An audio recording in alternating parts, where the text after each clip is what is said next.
Morning in the small town always began the same way. Barely had the first rays of the sun slipped along the quiet streets when Zenobia Zen Carroll was already on her feet. She didn't need an alarm clock. The internal rhythm, honed over the years, roused her from bed before 6 in the morning. Through the narrow bedroom curtains, a soft grayish light seeped in, and Zen, trying not to wake her daughter Eloise, stepped quietly across the creaking floorboards with bare feet. In the kitchen, veiled by a light haze from freshly brewed coffee, she prepared breakfast, fried eggs with crispy edges and warm buttered toast. Eloise still slept in the next room, and Zen thought of her with tenderness. A small golden-brown creature with a freckled nose and an endless thirst for discovery. She was only 7, but in her eyes one could already read a remarkable blend of curiosity and courage, traits often found in children who lose a parent too early. Zen smiled to herself. Eloise was her anchor, her purpose, the one for whom she woke up each day, went to work, and struggled to keep the world in balance. 20 minutes later, Eloise appeared in the doorway, stretching and yawning like a tiny kitten. Zen smiled, smoothed her daughter's tousled mane, helped her into a chair, and poured her some milk. Breakfast passed in its usual rhythm, morning news on the radio, quiet questions about the upcoming school day, a reminder to bring a sweater. Everything was so calm and orderly that at times Zen felt as though life followed a pre-written script. But beneath that carefully maintained routine lived the memories of her husband, who had left so early. She rarely spoke of him aloud, not wanting to disturb Eloise's fragile peace, yet inside her still churned longing and pain. Habit, that was what kept her afloat. When breakfast was over and Eloise hurried off to the school bus, Zen got ready for work. At the local cafe, she felt right at home. She knew the regulars and could predict their preferences before they even sat down. In a town where almost everyone knew each other, Zen was not the type who craved endless chatter, but interacting with people at the cafe comforted her. She loved feeling that measured rhythm, as if she were part of a large but simple machine that ran smoothly year after year. Stepping out of the house, Zen found the cool morning air mixed with the scent of freshly cut grass and flowering shrubs. She got behind the wheel of her old car, listening to the engine's quiet purr, like a lazy cat. The drive to the cafe always seemed too short, just a few turns, a couple of traffic lights, and soon the 2-story building, with the wide bean and leaf sign, greeted her with its gleaming, mirrored windows. Along the way, she thought about another routine day that would be no different from the ones before. But fate, it seemed, had other plans. As she lowered the window, pulling out of her driveway, her gaze caught on a figure standing by the hood of a car parked in the neighbor's yard. Casper Keyes Wainwright, the new neighbor she knew almost nothing about, looked puzzled and at a loss. His old car, hood up, seemed unwilling to wake that morning. Zen slowed down and unexpectedly, even to herself, lowered the window further. "Do you need some help?" she asked, leaning across the passenger seat. Kez looked up, and their eyes met. Gratitude mixed with embarrassment shone on his face. "Looks like my old lady doesn't want to start today," he mumbled, slightly flustered. "I'm not much of a mechanic." Zen smiled with her eyes. Some inner impulse, which she herself couldn't explain, pushed her to open the door and step out. Usually she avoided getting involved in other people's affairs, but something felt different today. Perhaps the fresh morning air awakened courage in her, or maybe, after years of loneliness, she simply wanted to feel useful. Without overthinking it, she walked closer. "Let me take a look. I'm no expert, but I once fixed my own car when it stalled in the middle of the road." Kez nodded and handed her a wrench, carefully, as if he were sharing something personal. Zen leaned over the engine, trying to determine the problem. Inside was plenty of dust and rust, but certain solutions began to suggest themselves. She felt Kess's gaze following her every movement, as if he were trying to understand how this seemingly delicate woman could so confidently check hoses and connections.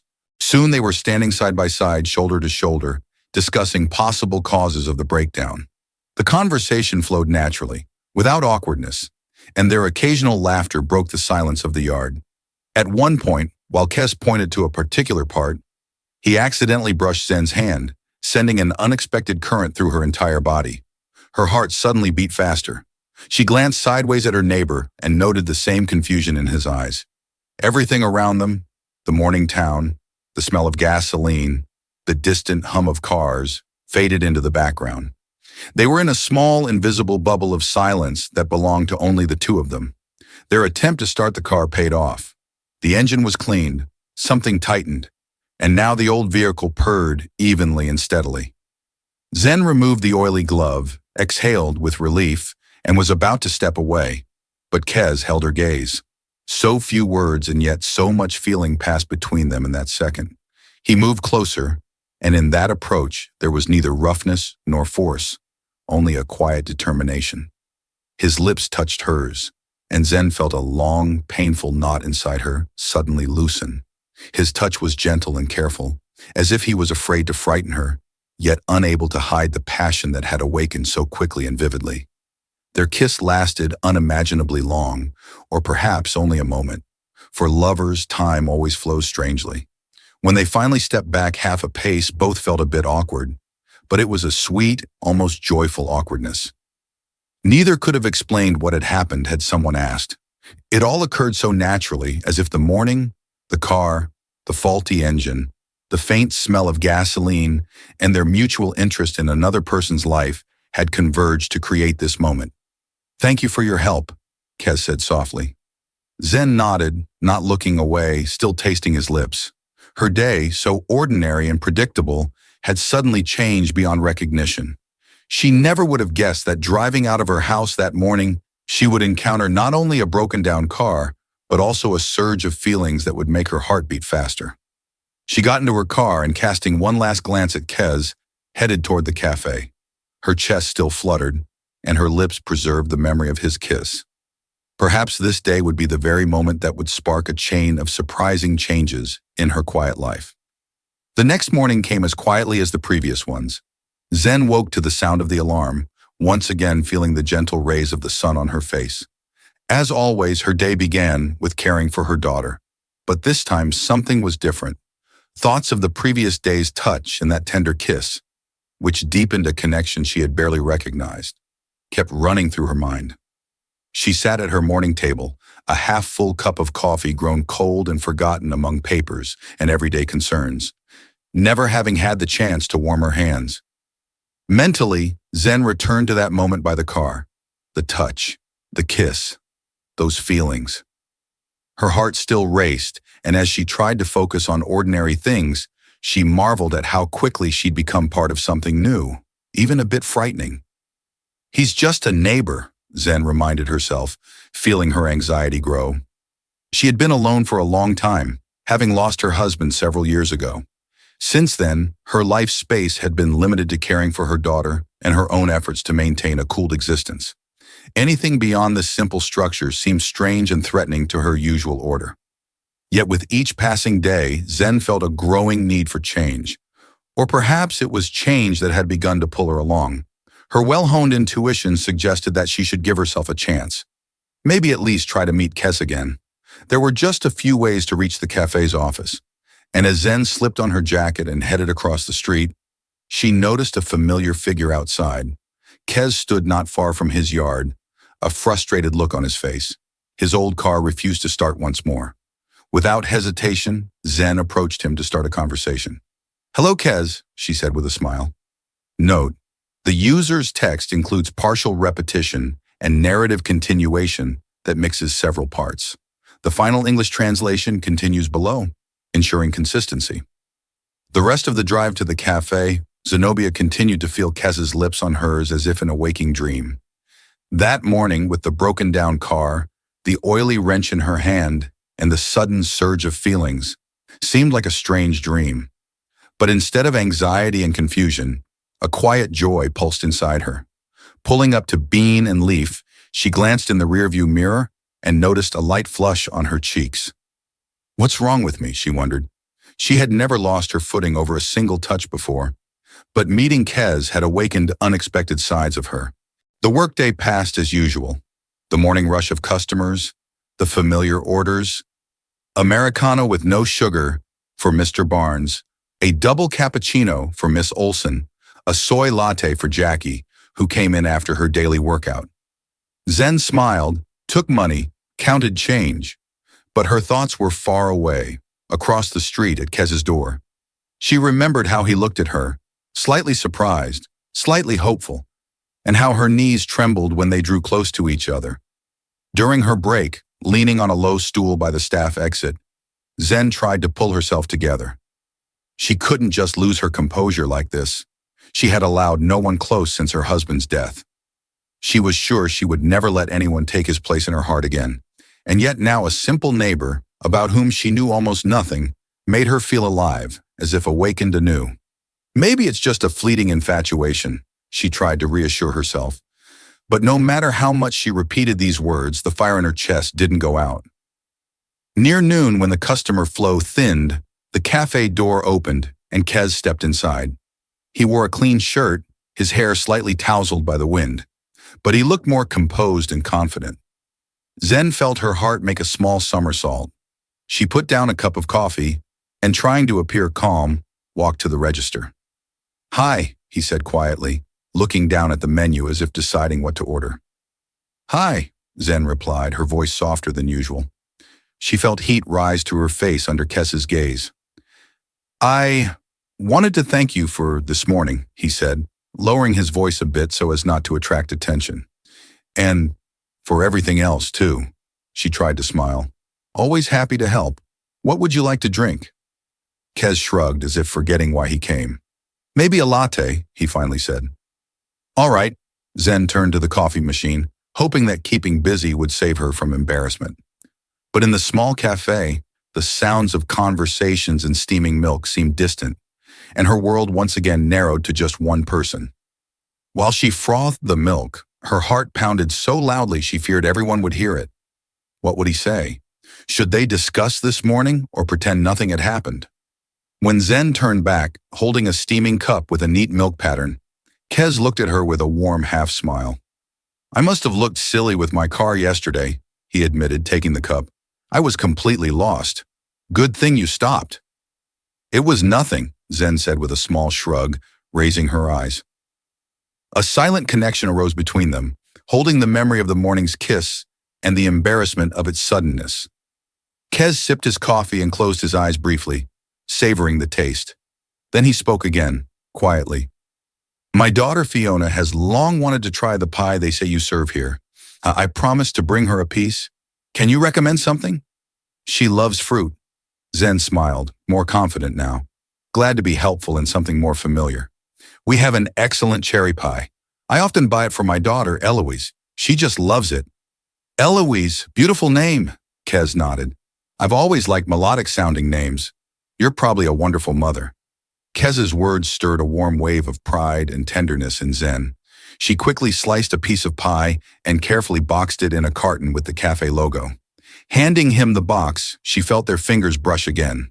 Once more that electric spark, like a brief flash of light. "I hope Fiona likes it," Zen said. "Have a good day." He nodded, tilting his head slightly, and headed to the exit. But before stepping out, he paused, turned around, and added softly, "Maybe we can have some tea on my porch tonight, if you have time and feel like it." Zen didn't answer right away. Her heart was beating so loudly she feared he'd hear it. But finally she managed, "Yes, I can probably drop by." Kez smiled, and in that smile was something that made Zen believe this strange dance, begun in the morning, would continue. After the door closed behind him, she noticed a few regular customers watching her with curiosity. Zen realized she was smiling and hurried to wipe down the counter, trying to hide her embarrassment. The rest of the workday flew by unnoticed. Her thoughts swirled around the upcoming evening. For the first time in years, Zen wondered what to wear and how to style her hair. Even if it was just tea on a neighbor's porch, something inside told her that this evening would be important. As the sun began to set, Zen picked up Eloise from after-school care, helped with her homework, and prepared a simple dinner. The girl noticed that her mother was a bit distracted today, but only raised her eyebrow, smiled to herself, and asked no questions. Eloise knew how to read Zen's emotions and sensed something new, something bright. Later, when evening shadows lay on the quiet streets, Zen opened her old wardrobe and chose a simple but beloved summer dress. It was a gentle shade of blue with thin straps, and as she put it on, She felt surprisingly light, almost weightless. Kez waited for her on the porch. He had lit a small lamp. The wooden boards creaked underfoot. On the table stood a teapot, 2 mugs, and a plate of cookies. When Zen approached his yard, he stood up, smiled, and helped her remove her light shawl from her shoulders. "Glad you came," he said softly. Zen settled into a wicker chair, and they spoke in half whispers, not to wake Kess's daughter. They talked about the town, favorite books, music tastes. Between unfamiliar names drifted laughter, knowing looks, and the feeling that they'd known each other much longer than they actually had. Although they didn't speak directly about what happened that morning, their movements, the calm smiles, and the way their knees occasionally touched under the table, all carried a sense of mutual attraction. No words were needed. They opened up to each other without fuss, like spring flowers blooming at dawn, without questions or hesitation. When Zen went home, the night air seemed filled with new meaning. She wanted to believe that their paths would become even more intertwined. She didn't know what trials lay ahead, but now, in this moment, she felt alive, needed, and wonderfully happy. Returning home, Zen thought about how unpredictable life can be. That morning, she couldn't have imagined that an ordinary day would turn into a meeting that would shake her heart and change the familiar course of her thoughts. But fate, it seemed, had decided otherwise, and Zen was ready to believe. The most interesting part was only just beginning. Zenobia looked at herself in the mirror for a long time, adjusting a stray lock of hair and trying to steady the slight tremor in her hands. A strange excitement, new and unusual, seized her as she realized that tonight would be special. Since she and Kez had grown closer, their meetings had become longer, their conversations more frank, their gazes more deeply penetrating into each other. But today, a sense of anticipation hung in the air that she couldn't ignore, as if their bond had gone beyond words and was about to take on a new, more sensual dimension. When Zen stepped onto Kez's porch, the night outside was soft and warm. The sky was strewn with stars, and the gentle rustle of leaves sounded like a quiet whisper. He met her at the door, and for a moment they simply looked at each other. Between their eyes flashed an almost tangible spark. Kez smiled, and Zen felt a tender, yet heady warmth spread within her. They went into the living room, lit by the gentle glow of a floor lamp. The room was half dark, shapes slightly blurred, creating an atmosphere of coziness and safety. Kez offered her a glass of white wine, light with a subtle floral aroma. They sat close together on the sofa, almost touching, and began talking about calm, insignificant things, as if both understood that words now were but a thin veil before what was about to unfold between them. Zen felt Kess's hand lightly touch her forearm, gentle and unobtrusive. This touch sent a slight tingling sensation along her entire arm. When she turned her head toward him, their eyes met mid-sentence, and the conversation fell silent on its own. His gaze was deep and warm, without a hint of doubt, only calm confidence and respect for her. Zen felt her breathing quicken and her heart beat harder. Kez leaned in so slowly that she had time to catch the subtle scent of his skin, to savor every moment of anticipation. Their lips met softly, almost cautiously. At first it was a light kiss, like a tentative breath before diving into unknown depths. But once they paused briefly and drew close again, the kiss became more confident, richer. Kess's lips were warm and gentle, his touch sensual but unhurried. Zen felt a sweet longing awaken inside her. She pressed closer, placing a hand on his shoulder, feeling the firm muscles under the thin fabric of his shirt. His hand settled on her waist, sliding along her dress as if exploring every curve. A wave of trembling passed through her body, an exquisite mixture of excitement, anticipation, and pure joy. Their kisses alternated, sometimes tender and barely perceptible, like the flutter of a butterfly's wings, sometimes deeper, with a gentle note of growing passion. Zen felt her body relaxing and tensing at the same time. Occasionally, they pulled back for a second to look into each other's eyes, exchange a smile, take a breath of air filled with the scent of closeness. Kez ran his palm along her neck, his fingers gently touching the sensitive skin behind her ear. This touch made Zen inhale deeply, cling to him, and returned the kiss with even more ardor. She sensed their breaths merging, becoming one rhythm, their hearts seemingly striving to align with each other, to find a common melody. They leaned back against the couch, and Zen felt Kess's fingers gently and confidently caress her arms and shoulders, drifting lower. His movements were careful, respectful. He didn't rush, responding to each of her sighs, every slight tension or relaxation of her muscles. This slow, gentle interplay of touches created a quiet, resonant music of feeling inside her. When his lips glided down to her neck, Zen tilted her head back, closing her eyes and allowing herself to dissolve in the sensations. The warm touch on her skin caused waves of sweet tremors spreading from her neck to her chest, her stomach, and every corner of her consciousness. She felt her body come alive with renewed strength, as if long winter ice had now melted under the warm spring sun. With every passing minute, their closeness grew more intense. His hands, sometimes stroking her hair, sometimes tracing the curves of her figure, gave her a sense of safety. They spoke no words. Words would have been superfluous. Their conversation now consisted of kisses, quiet sighs, muffled moans, conveying more than any language could. Zen felt not only passion but also deep tenderness and a profound understanding he conveyed without the slightest hint of roughness or haste. When their lips met again, this time more eagerly, Zen felt a deep underground stream of desire awaken in her, a need to lose herself in him. Yet she remained calm. In his embrace there was no fear or doubt. He supported, protected, guided her, making her understand that all the feelings sparking between them were natural and welcome.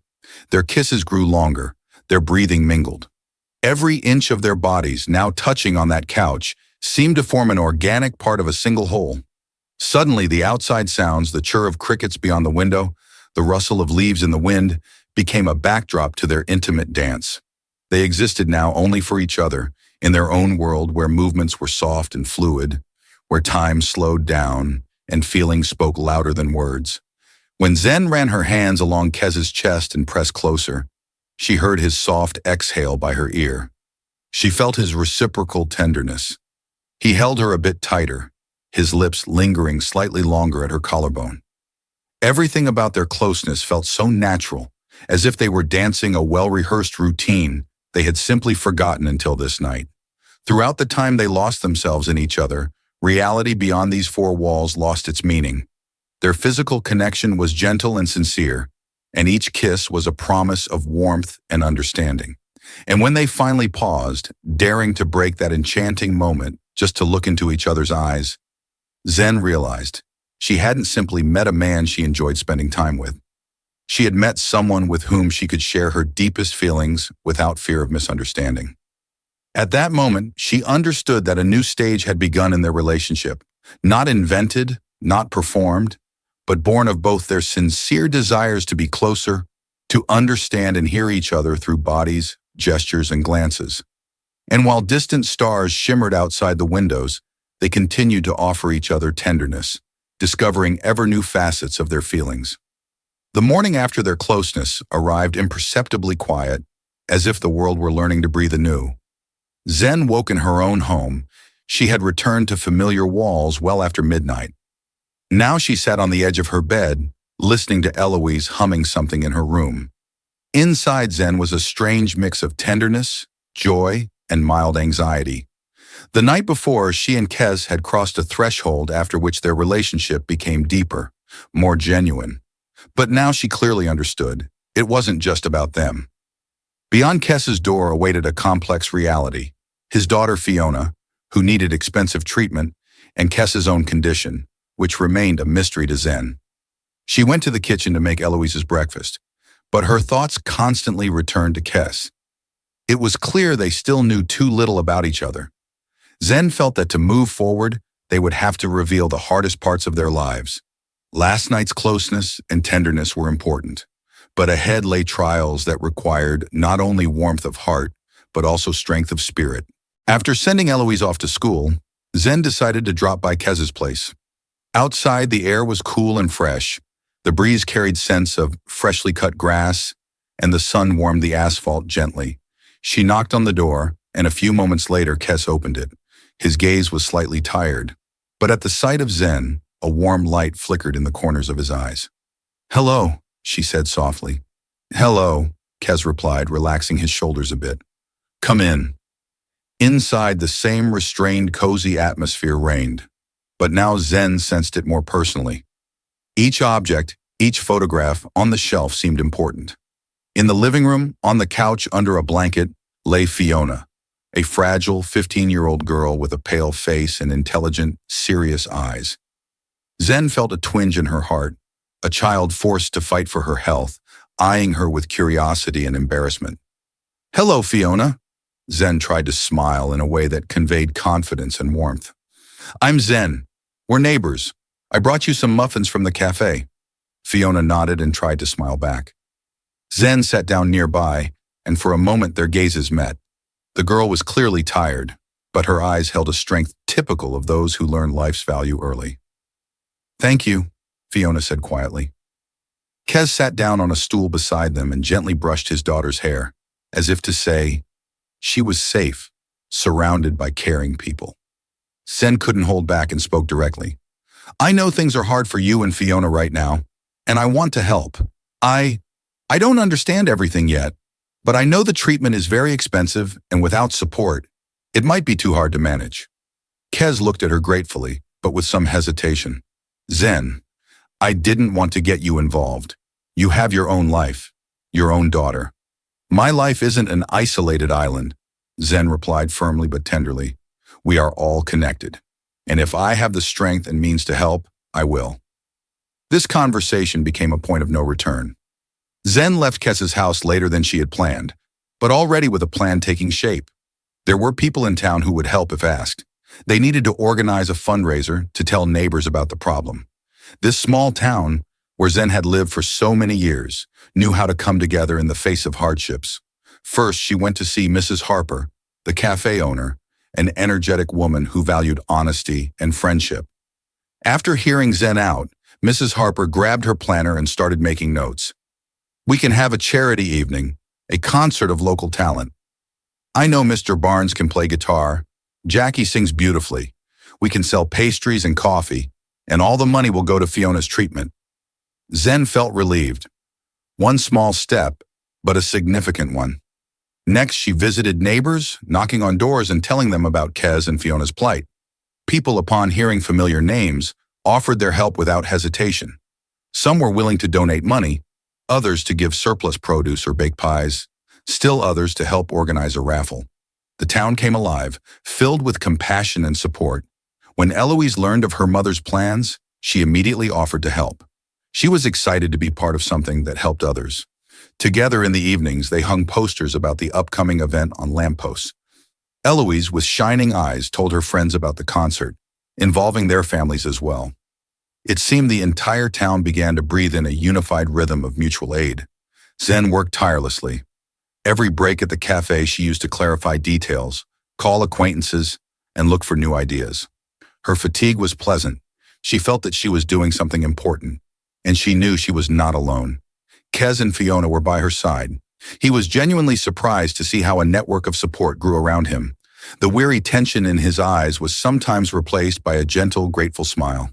It was hard for him to ask for help, but Zen helped him understand that there was no weakness in it.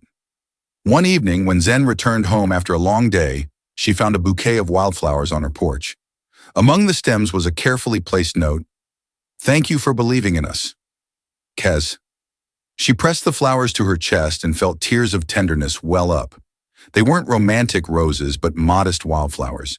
And yet Zen read so much in them. Recognition, trust, and quiet joy that they now stood on the same side of the barricades. A week passed in preparation. The concert was scheduled for Saturday evening in the town's main square. Lights, garlands, and posters. All were ready to make the event not just a fundraiser, but a celebration of unity. When the big day arrived, Zen stood amidst the crowd, feeling a warm sense of belonging bloom inside her. The town had come to support Fiona and Kes. Everywhere there were smiles, conversations, and kind looks. Mrs. Harper took the microphone and announced the start of the evening. On the makeshift stage, musicians and singers took turns performing, Children recited poems about friendship and compassion. People bought coffee, pies, donated money. Every bill, every dollar was steeped in kindness. Fiona, wrapped in a blanket, sat next to her father a bit off to the side, her eyes glowing with joy. She understood that all these people had come for her, to give hope and support her fight for health. Kez held her hand, occasionally glancing toward Zen. When their eyes met, she smiled at him, and in that smile he read, "Everything will be all right." That evening, Zen realized that her relationship with Kez, their closeness and feelings, was not just a story of two people. It was part of something bigger, an example that people can unite, overcome fears, help each other, and change someone's life for the better. Now she knew for sure they were on the right path, and ahead lay struggle, hope, and a shared goal. The town had united to make the impossible possible, and that evening marked the beginning of a new chapter in their story.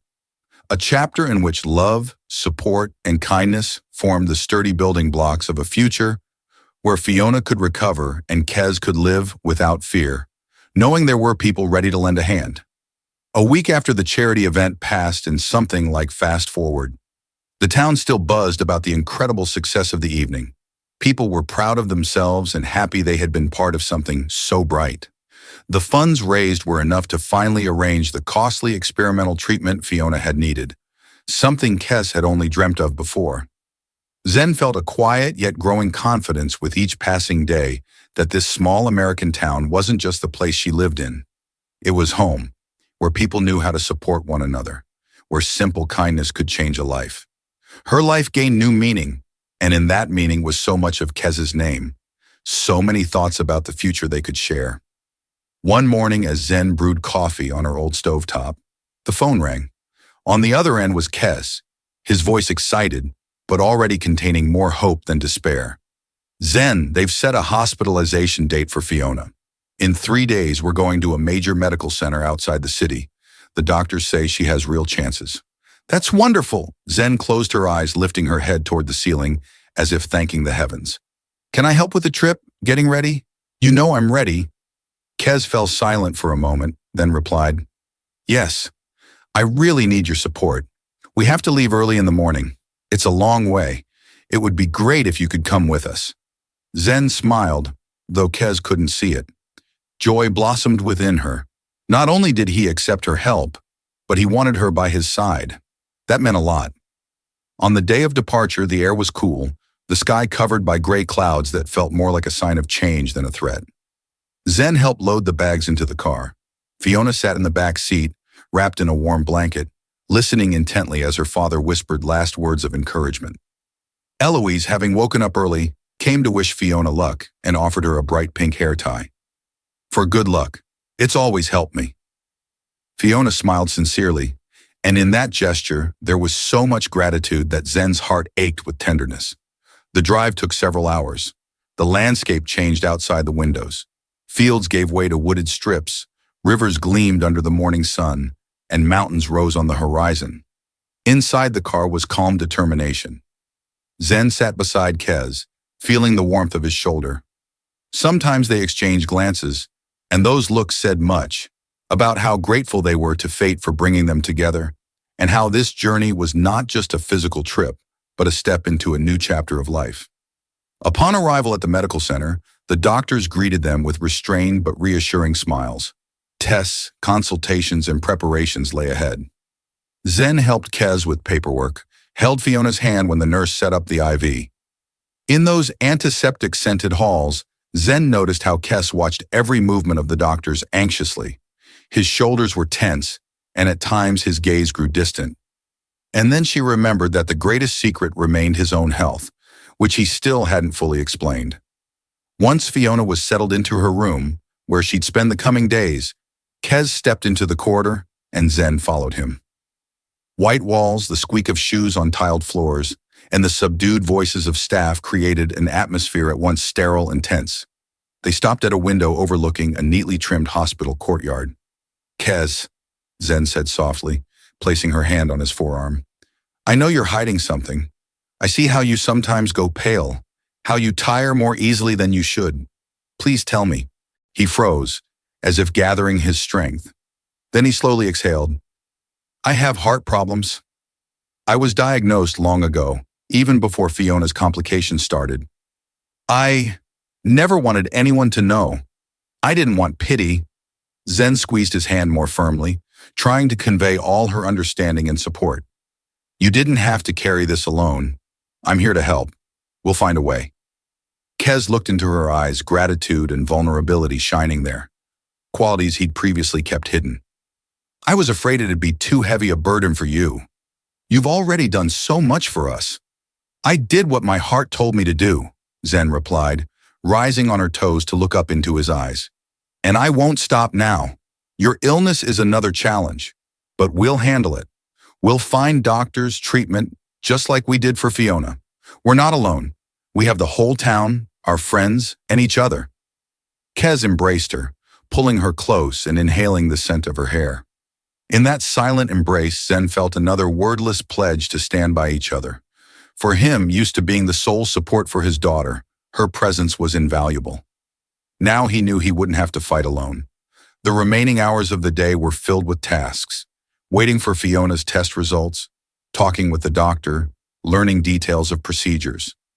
Zen alternated between sitting with Fiona, telling her about the town, Eloise's school, and the cafe, and stepping into the hallway to reassure Kez with a glance or a gentle word. The hospital seemed like a stage in their journey, a bridge to another life where Fiona could be healthy and Kez would learn to trust not only himself but those who loved him. That evening, Zen and Kez went down to the hospital cafe for a cup of hot tea. They sat at a small table by the window, tired but calm. Around them, people in white coats passed by. Relatives of patients hurried along. Nurses bustled. But Zen and Kez built an invisible wall of quiet and warmth around themselves, where they could just be without pretending or fearing. You know, Zen said, cradling her warm cup in her hands, I never thought I'd be sitting like this, in a strange hospital next to someone I barely knew not long ago. But now I understand that coincidences are not accidental. We met to help each other through trials. Kez nodded, a faint smile appearing on his face. I think you're the best thing that's happened to me in recent years, Zen. I don't know what lies ahead, but I know that as long as you're here, I'm not afraid. They fell silent, but the silence was comfortable. The next morning, Fiona would face more procedures, and later on they would need to address Kez's health as well. There were many problems, but both felt a quiet confidence that love and mutual support were the forces that would help them overcome everything. The evening sky outside the window gradually darkened, and they looked at each other in the dim light, understanding that their shared story was only gaining momentum. A long road lay ahead, but now that they were not just lovers but allies, supports for each other, no summit seemed unattainable. A few months later, the morning sun bathed the familiar streets of the town in a soft golden light. It seemed an entire lifetime had passed since Zen first offered to help Kez with his car. Everything had changed, and though the changes came through pain and worry, they brought hope and a deep realization that people can work true miracles when they unite. Fiona returned from the hospital after several weeks of treatment. Her condition had improved dramatically, and the doctors were cautiously optimistic about the results. She was still pale, but her eyes shone with a lively interest in the world. Kez's health had also improved. He managed to see a good cardiologist whose treatment promised long-term positive effects. Now both father and daughter had more time to live, not just to worry. Zen stood by the porch of Bean and Leaf, watching Eloise and Fiona sit on a bench, chatting about something, occasionally laughing and exchanging glances. Their light-hearted interaction testified to the simple joy of being together. Not long ago, the meeting of these two families seemed accidental and fleeting, but now they were bound by threads of friendship and love. Kez approached Zen, holding 2 cups of coffee. He handed her one and smiled. In that smile was everything: gratitude, recognition, and something more. A deep, rich feeling they no longer hesitated to acknowledge. They no longer needed words to understand each other. I've been thinking about what we've been through, Kez said quietly, and about how you changed my life. Thank you, Zen looked at him with gentle seriousness. We changed our lives together. One person can't handle everything alone. What's important is that you let me be there, and the town opened its heart for you and Fiona. A simple act of kindness, a small step, and here we are on the other side of fear. Laughter sounded beside them. Fiona and Eloise were already making plans to garden behind Kess's house or organize a picnic on the outskirts of town. Tears of joy welled up in Zen's eyes. Once she woke up in the mornings, feeling that her life was just a sequence of routine actions. Now each new day was filled with meaning. She had found a friend, a beloved man, a common purpose, and learned to treasure every touch, every smile, every moment. The town hadn't changed physically. The same streets, the same shops and houses. But in the minds of Zen and Kes, it had become something else. Here they found a family, not only in each other and in their children, but in the neighbors who reached out to help at the crucial moment. Here they understood that we are all connected. And here they learned to rejoice in simple things: the warmth of someone's embrace, sincere support, trust, and love, born from a chance encounter over the hood of an old car. Kes covered her hand with his, and they stood silently, soaking in that moment when the air was clear, their hearts calm, and the future full of hope. There would still be difficulties, minor daily problems, and major tasks, but now they knew. Together they would handle it all. Their story was a reminder that sometimes the smallest act of kindness can set off a chain of events that change destinies. Zen took a sip of coffee and smiled, turning to Kes. In that moment, they were absolutely certain. They would make it. They had found each other and a meaning they shared with those around them. And that was enough to face any day, no matter what mood the sky above their little town might hold.